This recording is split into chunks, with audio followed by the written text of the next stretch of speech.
Congress party ఇచ్చిన హామీలు అమలైనంత వరకు బీఆర్ఎస్ పార్టీ కొట్లాడుతుందని మాజీ కౌన్సిలర్ నిమ్మచెడి విజయ్ అన్నారు. కరీంనగర్ లో జరిగే బీఆర్ఎస్ సిల్వర్ జూబ్లీ ఉత్సవాల సన్నాహక ముఖ్య కార్యకర్తల సమావేశానికి పట్టణ బీఆర్ఎస్ మాజీ ప్రజాప్రతినిధులు నాయకులు తరలి వెళ్లారు. ఈ సందర్భంగా మాజీ కౌన్సిలర్ నిమ్మచెడి విజయ్ మాట్లాడుతూ స్వరాష్ట్ర సాధన కోసం కేసీఆర్ టీఆర్ఎస్ పార్టీ పెట్టి రాష్ట్రాన్ని సాధించడమే కాకుండా నీళ్లు నిధులు నియామకాలు చేపట్టి రాష్ట్రాన్ని అభివృద్ధి చేస్తే నేడు రేవంత్ రెడ్డి ప్రభుత్వం 6 గ్యారంటీలు 420 హామీలతో ఆశ చూపి అధికారంలోకి వచ్చిన తర్వాత ప్రజలకు కొత్త పథకాలు కాకుండా కేసీఆర్ అమలు చేసిన పథకాలు కూడా అమలు చేయకుండా రైతులను ప్రజలను మోసం చేసిందని ఎద్దేవా చేశారు. రాబోయే రోజుల్లో తెలంగాణ ప్రజలకు ఇచ్చిన హామీలు అమలు చేయకపోతే కాంగ్రెస్ పార్టీని గద్దెదించేదాకా వదలమని అన్నారు. ఈ కార్యక్రమంలో మాజీ సెస్ డైరెక్టర్ రామతీర్థపు రాజు, మాజీ కౌన్సిలర్లు నరాల శేఖర్, సిరిగిరి రామచంద్రం, జోగిని శంకర్, గోలి మహేష్, నీలం శేఖర్, పట్టణ ప్రధాన కార్యదర్శి కందుల క్రాంతికుమార్, నాయకులు అంజద్ పాషా, సత్యనారాయణ రెడ్డి, నీరడి మల్లేశం, జడల చిన్న శ్రీనివాస్, మంత సందీప్, దమ్మ భాస్కర్, అసద్, బొల్గం దేవరాజు, కుమరె సాయి,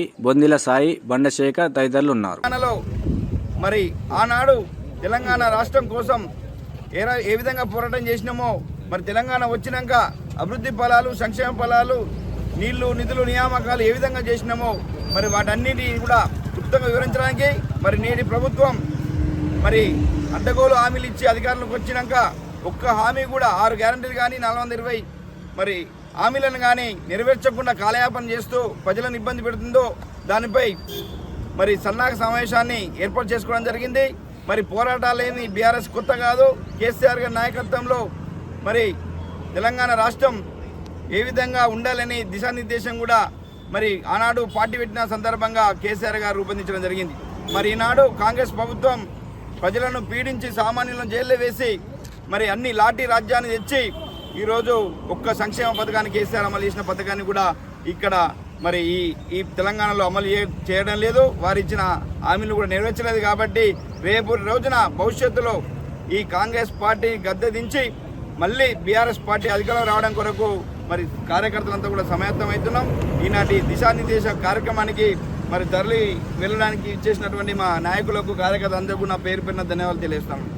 కరీంనగర్లో మరి టీఆర్ఎస్ పార్టీ ఉమ్మడి కరీంనగర్ జిల్లా ముఖ్య నాయకుల సమావేశం జరుగుతున్న క్రమంలో మరి వెమ్లవాడ పట్టణం నుండి మరి చెల్లిమెడ లక్ష్మణరావు గారి ఆధ్వర్యంలో దాదాపు ఒక 50 మంది ముఖ్య నాయకులం మరి కరీంనగర్ పట్టణానికి తరలి వెళ్తున్న జరిగింది. మరి వల్ల కేటీఆర్ గారి అధ్యక్షతన మరి రాష్ట్రంలో జరగబోయే పరిస్థితులు, మరి కాంగ్రెస్ ఇచ్చిన హామీలను, మరి అదేవిధంగా టీఆర్ఎస్ పార్టీ బీఆర్ఎస్ పార్టీ యొక్క దిశానిర్దేశం రాబోయే కాలంలో ఏ విధంగా ప్రోత్సహించాలి, మన యొక్క పనితీరును వారు ప్రశ్నించడం జరుగుతుంది. కాబట్టి ఇలా అందరం కూడా ముఖ్య నాయకులం తరలి వెళ్ళడం జరుగుతుంది.